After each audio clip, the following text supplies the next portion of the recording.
আমন্ত্রণ দীপ্ত সংবাদে, সাথে আছি আমি তারান্নুম জুথি। শুরুতেই জানাবো সংবাদ শিরোনাম।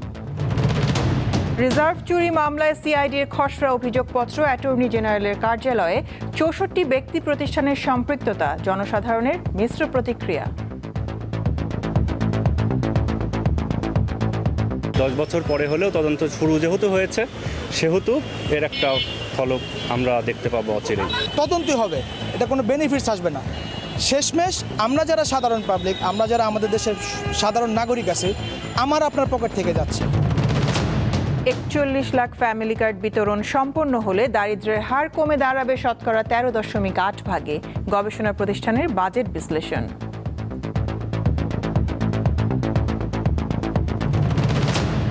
জনগণের ভালোবাসা বড় শক্তি, নিরাপত্তা কড়াকড়ি যেন দূরত্ব তৈরি না করে। এসএসএফ এর 40তম প্রতিষ্ঠা বার্ষিকীতে আহ্বান জানালেন প্রধানমন্ত্রী। দায়িত্ব পালন করতে গিয়ে জনগণ যাতে কোনো রকম রূঢ় ব্যবহারের শিকার না হন, সেদিকেও আপনাদেরকে বিশেষভাবে নজর রাখার জন্য আমি আহ্বান করব। এখন থেকে দেশের সব শিক্ষা বোর্ডে এসএসসি ও এইচএসসি পরীক্ষা হবে অভিন্ন প্রশ্নপত্রে। শিক্ষা ব্যবস্থায় একগুচ্ছ নতুন উদ্যোগের ঘোষণা শিক্ষামন্ত্রীর। কোন বোর্ড বলে একটু রিল্যাক্স প্রশ্ন করে, কোন বোর্ড স্ট্রং প্রশ্ন করে। এক বাংলাদেশে পরীক্ষা দেবে এসএসসি এবং এইচএসসি, ভিন্ন প্রস্তুত হতে পারে না, এটা হয় না। যুদ্ধ বন্ধে স্থায়ী চুক্তিতে পৌঁছাতে সমঝোতা স্মারকে সই যুক্তরাষ্ট্র ও ইরানের। প্রতিশ্রুতি রক্ষায় ব্যর্থ হলে ইরানে ফের হামলার হুঁশিয়ারি ট্রাম্পের।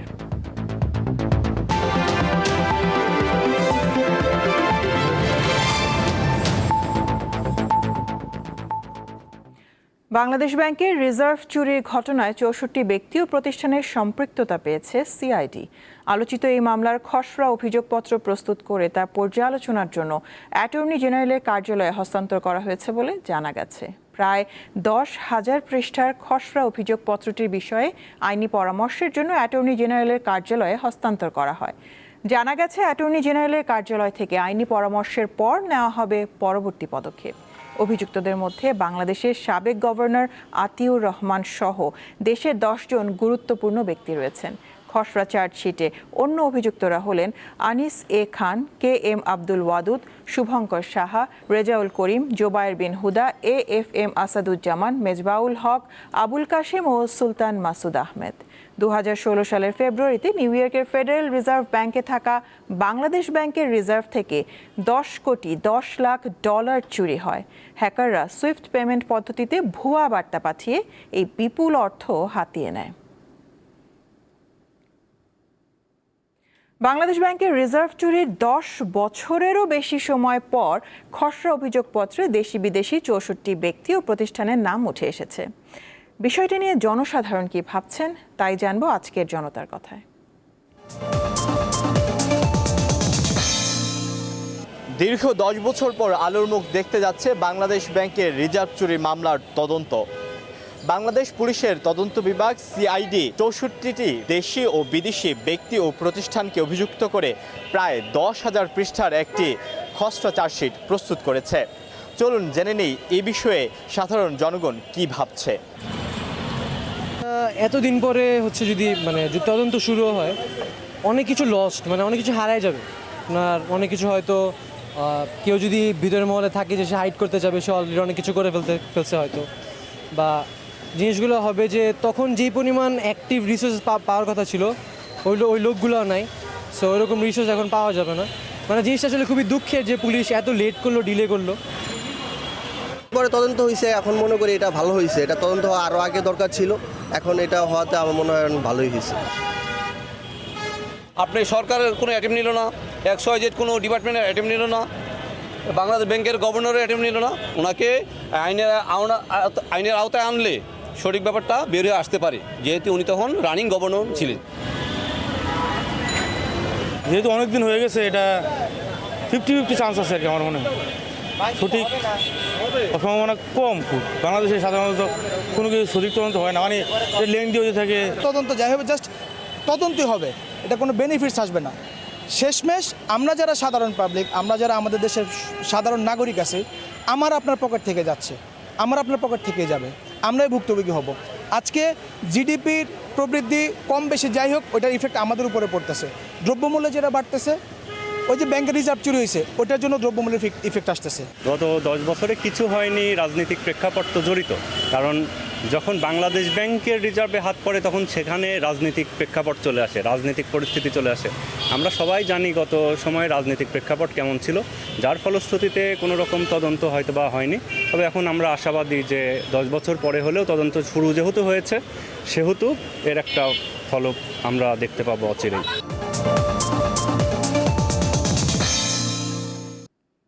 এদিকে সুইস ব্যাংকে বাংলাদেশিদের আমানত ছাড়িয়েছে 12,500 কোটি টাকা।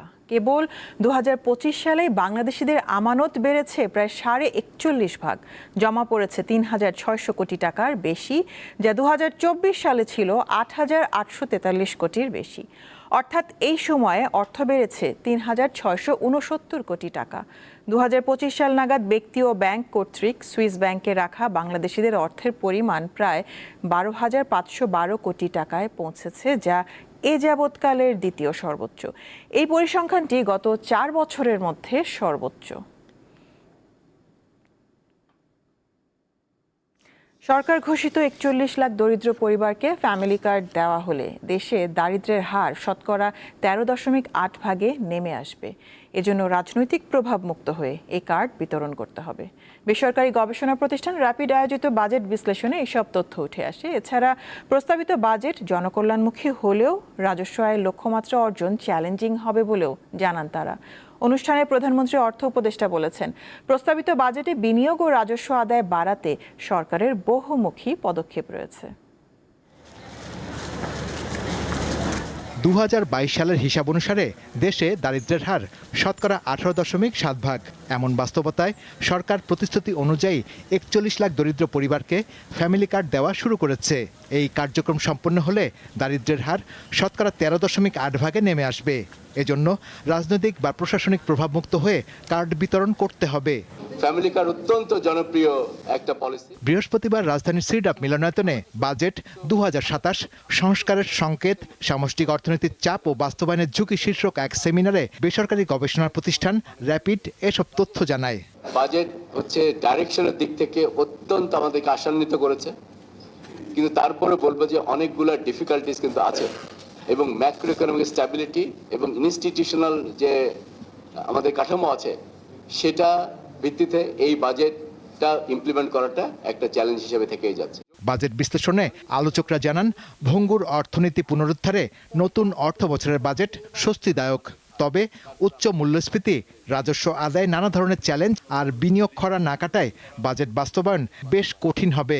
হিউম্যান টাচ, হিউম্যান ইন্টারভেনশন ব্যতীত রিস্ক বেসড অডিট হয়, এটা একটা খুবই সময় উপযোগী, এবং বিশেষ করে বিদেশি বিনিয়োগকারীরা এটা খুব বেশি কমপ্লেন করেন। এটা ভালো হবে যে সামাজিক নিরাপত্তার যেই ক্ষেত্রগুলো রয়েছে সেই ক্ষেত্রগুলো বিগত সময়ে আমরা বারবারই দেখেছি এটা একেবারে রাজনৈতিকভাবে ব্যবহার করা হয়েছে। কাগজে কলমে রূপ থাকলেও বাস্তবে আসলে সেটা কারা পাবেন সেটার দিক নির্দেশনাটা আমরা জানতে চাই। অনুষ্ঠানে বিনিয়োগ নিশ্চিত করতে নীতির ধারাবাহিকতা, দুর্নীতি রোধ, জ্বালানি নিরাপত্তা নিশ্চিতকরণ, মূল্যস্ফীতি নিয়ন্ত্রণ আর যোগাযোগ ব্যবস্থার উন্নয়নকে গুরুত্ব দেওয়ার কথা জানান প্রধানমন্ত্রীর অর্থ উপদেষ্টা। বাজেটে কৌশল দেওয়া হয়েছে এবং সাথে সাথে বরাদ্দও উল্লেখ করা হয়েছে। প্রথম প্রশ্ন হচ্ছে যে নীতির ধারাবাহিকতা, পলিসি কন্টিনিউটি, এবং আপনারা যদি খেয়াল করেন এবারের বাজেটেই কিন্তু ট্যাক্স স্ট্রাকচারের ক্ষেত্রে কর কাঠামো কতদিন নির্দিষ্ট করা হয়েছে, এবং বাংলাদেশের ইতিহাসে প্রথম বাজেট যেখানে এই বিষয়টা পরিষ্কার করে দেওয়া হয়েছে। এছাড়া বাজেট ঘাটতি মেটাতে কর ব্যবস্থার সংস্কার এবং রপ্তানি বহুমুখীকরণে সব খাতকে সমান সুবিধা দেওয়ার দাবি জানান আলোচকরা। শাহরিয়ার ইমন, দীপ্ত সংবাদ, ঢাকা। এবারের বাজেটকে গরিব রক্ষার বাজেট হিসেবে উল্লেখ করে আইনমন্ত্রী মোহাম্মদ আসাদুজ্জামান বলেছেন, সরকার সাধারণ মানুষের কথা বিবেচনা করে বাজেট প্রণয়ন করেছে। বৃহস্পতিবার জাতীয় সংসদে বাজেট অধিবেশনের আলোচনায় এ কথা বলেন তিনি। যারা সমালোচনা করছেন তাদেরকে পুনরায় বাজেট পর্যালোচনার আহ্বান আইনমন্ত্রীর। স্পিকার হাফিজউদ্দিন আহমেদের সভাপতিত্বে বাজেট অধিবেশন বিকেল ৩টায় শুরু হয়। এ সময় জাতীয় সংসদের সদস্যরা যার যার ধর্মীয় রীতি অনুযায়ী স্পিকারের চেয়ারের প্রতি সম্মান প্রদর্শনের সিদ্ধান্ত হয়। আমাদের মাননীয় প্রধানমন্ত্রী বড় লোকের বাজেট মানি না। এবারের বাজেট গরিব রক্ষা করার বাজেট ছিল। এবারের বাজেট মধ্যবিত্তের বাজেট। এবারের বাজেট প্রান্তিক জনগোষ্ঠীর বাজেট। এবারের বাজেট ব্যবসা বান্ধব বাজেট। এবারের বাজেট সমসাময়িক সময়ে বাংলাদেশের ইতিহাসের সবচেয়ে অনন্য উচ্চতায় নিয়ে যাবে বাংলাদেশকে, সেরকম একটি স্বপ্নের সোপান হিসাবে আমরা এখানে উপস্থাপন করেছি। জনগণের ভালোবাসা বড় শক্তি, নিরাপত্তা কড়াকড়ি যেন দূরত্ব তৈরি না করে, এ কথা বলেছেন প্রধানমন্ত্রী তারেক রহমান। বৃহস্পতিবার রাজধানীর তেজগাঁওয়ে প্রধানমন্ত্রীর কার্যালয়ের শাপলা হলে স্পেশাল সিকিউরিটি ফোর্সের 40তম প্রতিষ্ঠাবার্ষিকী অনুষ্ঠানে প্রধান অতিথির বক্তব্যে তিনি কথা বলেন। দায়িত্ব পালন করতে গিয়ে জনগণ যাতে দুর্ব্যবহারের শিকার না হয় সেদিকে বিশেষভাবে সতর্ক থাকার আহ্বান জানান প্রধানমন্ত্রী। এসএসএফ এর নবনির্মিত অত্যাধুনিক ফায়ারিং রেঞ্জের বিষয়ে প্রধানমন্ত্রী বলেন, পেশাগত কর্মদক্ষতা বাড়াতে এই ফায়ারিং রেঞ্জ নিঃসন্দেহে ভূমিকা রাখবে। অনুষ্ঠানে মন্ত্রিপরিষদ সদস্যবৃন্দ, সেনা, নৌ ও বিমান বাহিনীর প্রধানগণ, এসএসএফ প্রধান এবং বিভিন্ন কর্মকর্তা ও সদস্যবৃন্দ উপস্থিত ছিলেন। অবশ্যই আপনারা গুরুত্বপূর্ণ ব্যক্তিদের নিরাপত্তাকে সর্বোচ্চ প্রাধান্য দেবেন, তবে দায়িত্ব পালন করতে গিয়ে জনগণ যাতে কোনো রকম রূঢ় ব্যবহারের শিকার না হন সেদিকেও আপনাদেরকে বিশেষভাবে নজর রাখার জন্য আমি আহ্বান করব। আপনারা দেশের সর্বোচ্চ পেশাদারিত্বের সঙ্গে দায়িত্ব পালন অব্যাহত রাখবেন। দেশের শিক্ষা ব্যবস্থায় একগুচ্ছ নতুন উদ্যোগের ঘোষণা দিয়েছে সরকার। শিক্ষামন্ত্রী জানিয়েছেন, এখন থেকে দেশের সব শিক্ষা বোর্ডে এসএসসি ও এইচএসসি পরীক্ষা অনুষ্ঠিত হবে অভিন্ন প্রশ্নপত্রে। এছাড়া ক্লাস 1-এ ভর্তির ক্ষেত্রে পরীক্ষা হলেও প্রাধান্য পাবে শিক্ষার্থীর এলাকা। দেশের শিক্ষা ব্যবস্থার মূল্যায়ন পদ্ধতি পরিবর্তন করতে চায় সরকার। এখন থেকে দেশের পাবলিক পরীক্ষাগুলো সব বোর্ডে অভিন্ন প্রশ্নপত্রে অনুষ্ঠিত হবে। বৃহস্পতিবার দুপুরে সচিবালয়ে সংবাদ সম্মেলনে শিক্ষামন্ত্রী বলেন, এর মাধ্যমে মূল্যায়নে সমতা নিশ্চিত হবে এবং পরীক্ষার মান বাড়বে। আপনারা জানেন, এক এক বোর্ডের সাথে এক এক বোর্ডের প্রতিযোগিতা থাকে। কোনো বোর্ড বলে একটু রিল্যাক্স প্রশ্ন করে, কোনো বোর্ড স্ট্রং প্রশ্ন করে। এক বাংলাদেশে পরীক্ষা দেবে এসএসসি এবং এইচএসসি ভিন্ন প্রস্তুত হতে পারে না, এটা হয় না। আপনি ও লেভেল এ লেভেলে এক দেশ থেকে আরেক দেশে প্রশ্ন উত্তর ভিন্ন হয় না। প্রথম শ্রেণীতে কোচিং নির্ভর প্রতিযোগিতামূলক পরীক্ষার সুযোগ থাকবে না বলেও জানান তিনি। ভর্তি পরীক্ষা একটি নামমাত্র ভর্তি পরীক্ষা নেব, এখানে কোচিং সেন্টার যাওয়ার মতো কোনো ভর্তি করা না। অ্যাট দ্য সেম টাইম প্যারালি আমরা ক্যাচমেন্ট এরিয়ার উপরে কাজ করছি। আমরা ক্যাচমেন্ট এরিয়া প্লাস একটা নমিনাল ভর্তি পরীক্ষা নিয়ে আমরা সিট অনুযায়ী সেইভাবে ব্যবস্থা করব। এ সময় প্রধানমন্ত্রীর শিক্ষা বিষয়ক উপদেষ্টা বলেন, বাস্তব জীবন ভিত্তিক ও সৃজনশীল শিক্ষা ব্যবস্থা গড়ে তুলতে চায় সরকার। এজন্য আগামী শিক্ষাবর্ষ থেকে চতুর্থ শ্রেণীতে ক্রীড়া ও সংস্কৃতি এবং ষষ্ঠ শ্রেণীর পাঠ্যক্রমে আনন্দময় শিক্ষা ও কারিগরি বিষয় যুক্ত হচ্ছে। শিক্ষা, সংস্কৃতি এবং ক্রীড়া, এই তিনের সমন্বয়ে আমরা আমাদের ভবিষ্যৎ প্রজন্মকে গড়ে তুলতে চাই, যেখানে তাদের ভিতরে টিম স্কিল ডেভেলপ করবে, ডিসিপ্লিন ডেভেলপ করবে, ইন্টারপার্সোনাল এবং ট্রান্সফারেবল স্কিলস ডেভেলপ করবে। সংবাদ সম্মেলনে শিক্ষা প্রতিমন্ত্রী জানান, আগামী শনিবার প্রাথমিক বিদ্যালয় গোল্ড কাপ ফুটবল টুর্নামেন্টের ফাইনাল ম্যাচে প্রধানমন্ত্রী তারেক রহমান উপস্থিত থাকবেন। যেখানে প্রধান অতিথি হিসেবে মাননীয় প্রধানমন্ত্রী থাকবেন। শিউলি শবনম, দীপ্ত সংবাদ, ঢাকা। কুড়িগ্রামের রৌমারী সীমান্তে বিএসএফ এর পুশ ইন চেষ্টার 5 দিন পর শূন্যরেখায় থাকা 9 জনের মধ্য থেকে 4 জনকে উদ্ধার করে থানায় হস্তান্তর করেছে বিজিবি। বাকি 5 জন এখনও শূন্যরেখায় রয়েছেন। বুধবার রাত 11:30টার দিকে বিজিবি বিএসএফ এর পতাকা বৈঠকের পর মানবিক বিবেচনা করে বেলাল হোসেন, তার স্ত্রী সুমি আক্তার ও তাদের 2 শিশুকে শূন্যরেখা থেকে সরিয়ে রৌমারী থানায় হস্তান্তর করা হয়। উদ্ধার হওয়া পরিবারটিকে আইনি প্রক্রিয়া শেষে স্বজনদের কাছে হস্তান্তর করা হয়েছে বলে জানিয়েছে পুলিশ।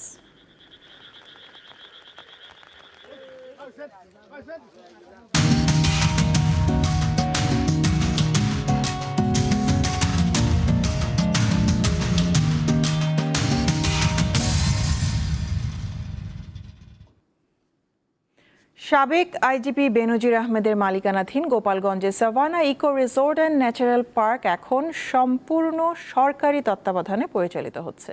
মৎস্য ও ভূমি মন্ত্রণালয়ের তত্ত্বাবধানে চলছে এর কার্যক্রম।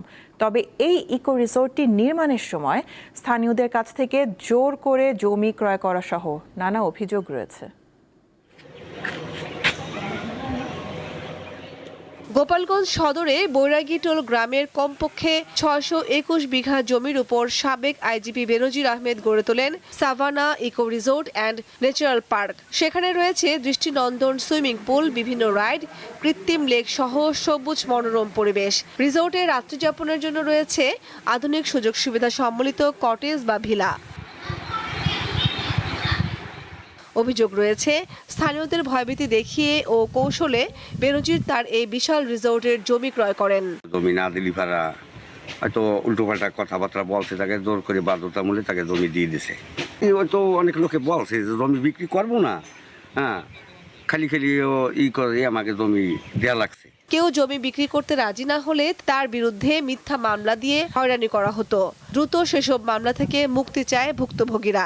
একটা জমি কিনে নেছে বালুর ওইখানে প্রথম একটা জমি কিনে নেয়, পাশের কোনো জমি কিনে নাই। ওই ইয়ারটার থেকে সব জমির বালি তলের থেকে টানসার উপর থেকে ভাঙছে। এখানে উনি মেইন গেট করছে, যার কারণে আমরা আমাদের এই সে পুকুরগুলোয় যাইতে পারি না। উচ্চমানের মানুষ, এই জন্য ভয়তে ওনার যাবো সে কথা ওনারে কোনোদিন আমরা বলিও না। প্রথমত উনি একটা গেট রাখছিল আমাদের, পরে সে গেটটাও বন্ধ করে দেয়। তারা ওনার বিরুদ্ধে কথা বলছিল, তাদের বিরুদ্ধে হয়রানি করার জন্য মামলা দেওয়া ছিল, মিথ্যা মামলা। তো সেই মামলাগুলো যদি প্রত্যাহার হইতো তাহলে অনেক ভালো হইতো।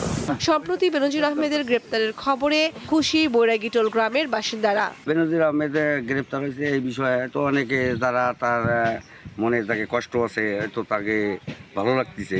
আদালতের নির্দেশনা অনুযায়ী রিসোর্টের জলাশয়, কটেজ ও অন্যান্য স্থাপনা ক্রয় করা হয় এবং সেগুলো রক্ষণাবেক্ষণের ব্যবস্থা নেওয়া হয়। কৃষি জমি দেখভালের দায়িত্ব দেওয়া হয় কৃষি সম্প্রসারণ অধিদপ্তরকে এবং পুকুর ও জলাশয়ের দায়িত্ব দেওয়া হয় মৎস্য কর্মকর্তাকে। ২০২৪ সালের ৩ জুন পার্কটি বন্ধ ঘোষণা করে কর্তৃপক্ষ। কামরুন নাহার, দীপ্ত, বার্তাকক্ষ। গণমাধ্যমের স্বাধীনতা নিশ্চিত করতে সরকার কাজ করে যাচ্ছে বলে জানিয়েছেন তথ্য ও সম্প্রচার মন্ত্রী জহিরুদ্দিন স্বপন। সকালে রাজধানীর একটি হোটেলে জাতীয় গণমাধ্যম কমিশনের রূপরেখা প্রণয়নের লক্ষ্যে আয়োজিত এক কর্মশালায় তিনি কথা বলেন। গণমাধ্যমকে গঠনমূলকভাবে ভুল ধরিয়ে দেওয়ার আহ্বান জানান তথ্যমন্ত্রী। বলেন, গণতান্ত্রিক রাষ্ট্র গড়তে সবাইকে সাথে নিয়ে সংস্কার করা হবে। গণমাধ্যমের স্বাধীনতা নিশ্চিত করতে সরকার সমন্বয়কারীর দায়িত্ব পালন করবে বলেও জানান মন্ত্রী।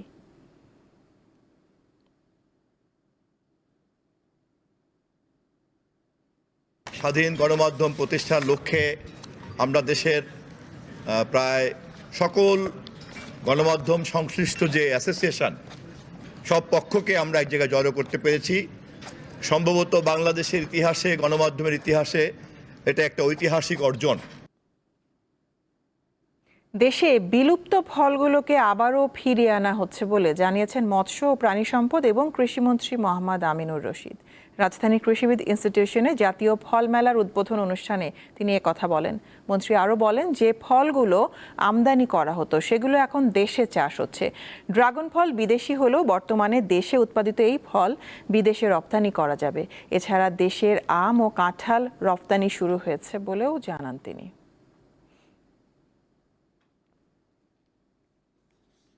মুক্তিযুদ্ধের চেতনা ও বাংলা সংস্কৃতি চর্চা অব্যাহত রাখতে থিয়েটার গানের মধ্য দিয়ে সাংস্কৃতিক প্রতিরোধের নতুন অধ্যায় শুরু করেছে গাই বাংলার গান পর্ষদের থিয়েটারের গান। বৃহস্পতিবার সন্ধ্যায় ধানমন্ডির একটি রেস্টুরেন্টে অনুষ্ঠিত হয় থিয়েটারের গানের প্রথম আসর। উদ্বোধনী অনুষ্ঠানে জারি, বাউল সঙ্গীত ও আধুনিক পরিবেশনা করা হয়। আয়োজকরা জানান, মৌলবাদের বিরুদ্ধে এবং মুক্তিযুদ্ধের চেতনায় বাংলাদেশের অসাম্প্রদায়িক সংস্কৃতি চর্চা অব্যাহত রাখার লড়াইয়ে সাংস্কৃতিক হাতিয়ার হবে থিয়েটারের গান। এর মাধ্যমে থিয়েটার সঙ্গীতের শিকড়, সংগ্রাম ও সমৃদ্ধি দেশের সবখানে ছড়িয়ে যাবে বলে মনে করছেন তারা।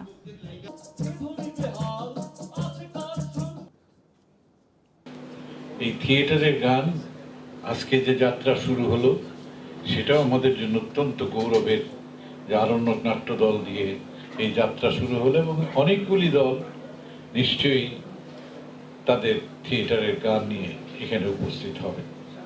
আমরা আসলে আমাদের প্রজন্ম থেকে প্রজন্মে আমাদের শেকড়টাকে আমরা পরিচয় করে দিতে চাই আমাদের গানের মাধ্যমে, যে আমরা আসলে কতটা সমৃদ্ধ সেটা আমরা বোঝাতে চাই।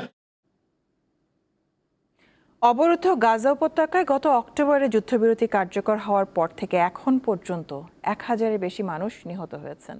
বুধবার এক বিবৃতিতে এই তথ্য জানিয়েছে গাজার স্বাস্থ্য মন্ত্রণালয়। গত বছরের অক্টোবরে হামাস ও ইসরায়েলের মধ্যে যুদ্ধবিরতি কার্যকর হওয়ার পরও ইসরায়েলি হামলা থামেনি উপত্যকাটিতে।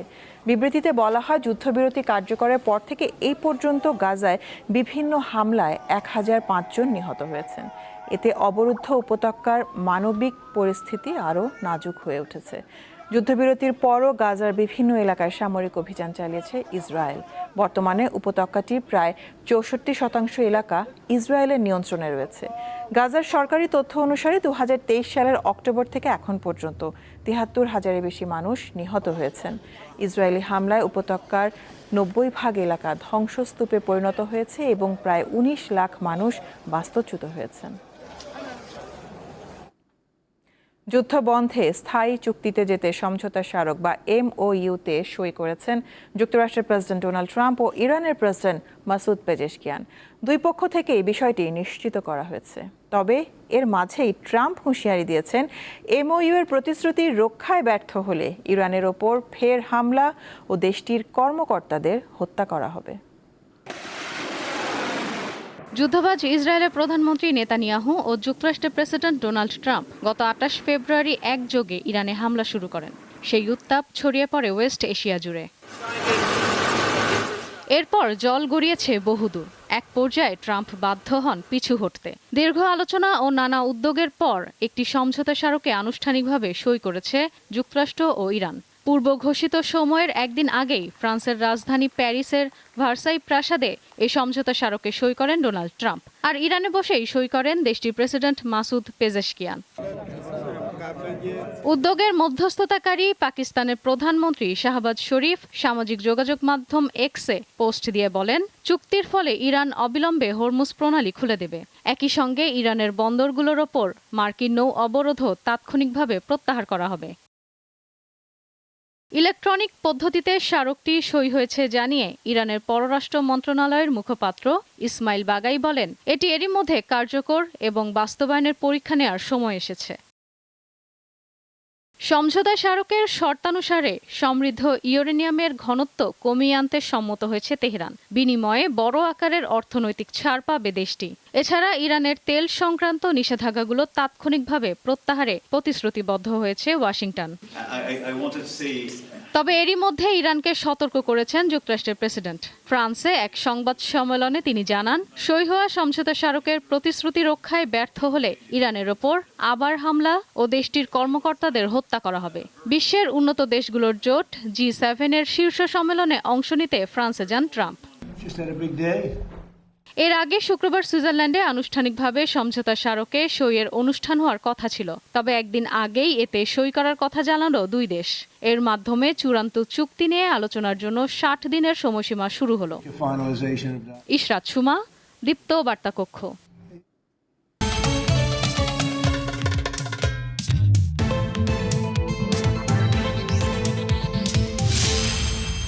ফিফা বিশ্বকাপ মানেই ভিন্ন এক উৎসবের আমেজ।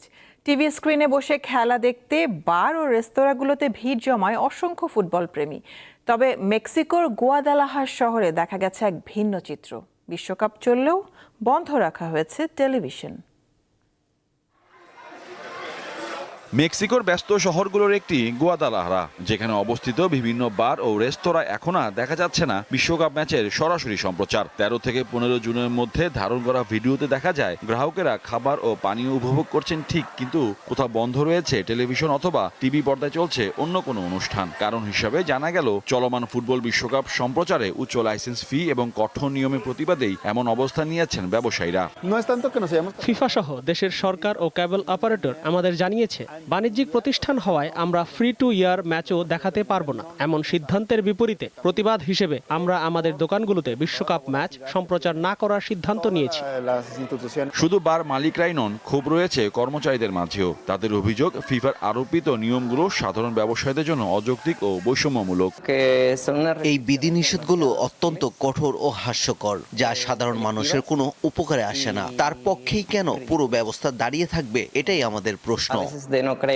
একদিকে কোটি টাকার ফুটবল বাণিজ্য, অন্যদিকে ক্ষুদ্র ও মাঝারি ব্যবসায়ীদের টিকে থাকা লড়াই। টেলিভিশন বন্ধ রেখে তারা জানিয়ে দিচ্ছে, ফুটবলকে ভালোবাসলেও অতিরিক্ত বাণিজ্যিক চাপ মেনে নিতে প্রস্তুত নন তারা। মোহাম্মদ হাসিব, দীপ্ত স্পোর্টস। শেষ করব রাতের দীপ্ত সংবাদ, শিরোনামগুলো জানাবো আরও একবার। রিজার্ভ চুরি মামলায় সিআইডির খসড়া অভিযোগপত্র অ্যাটর্নি জেনারেলের কার্যালয়ে। 64 ব্যক্তি প্রতিষ্ঠানের সম্পৃক্ততা, জনসাধারণের মিশ্র প্রতিক্রিয়া। 10 বছর পরে হলেও তদন্ত শুরু যেহেতু হয়েছে, সেহেতু এর একটা ফলক আমরা দেখতে পাবো অচিরেই। তদন্তই হবে, এটা কোনো বেনিফিটস আসবে না। শেষমেশ আমরা যারা সাধারণ পাবলিক, আমরা যারা আমাদের দেশের সাধারণ নাগরিক আছে, আমার আপনার পকেট থেকে যাচ্ছে। 41 লাখ ফ্যামিলি কার্ড বিতরণ সম্পন্ন হলে দারিদ্র্যের হার কমে দাঁড়াবে শতকরা 13.8 গবেষণা প্রতিষ্ঠানের বাজেট বিশ্লেষণ।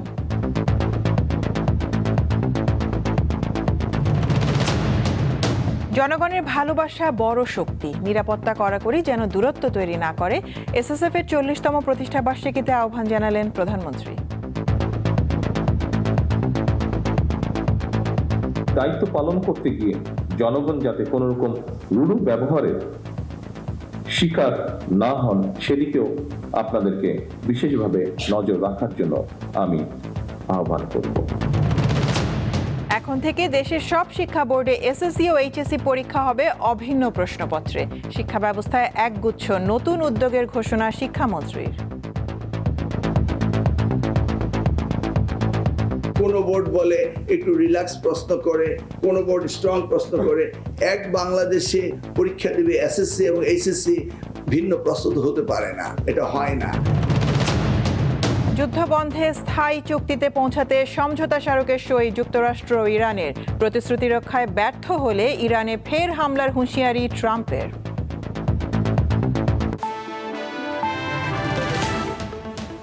এ ছিল এখনকার মতন। আমি তারান্নুম জুথি বিদায় নিচ্ছি। দর্শক, আরও তথ্য বিনোদনের সংবাদ জানতে যুক্ত থাকুন দীপ্ত টিভির ডিজিটাল প্ল্যাটফর্মগুলোতে। ধন্যবাদ সবাইকে।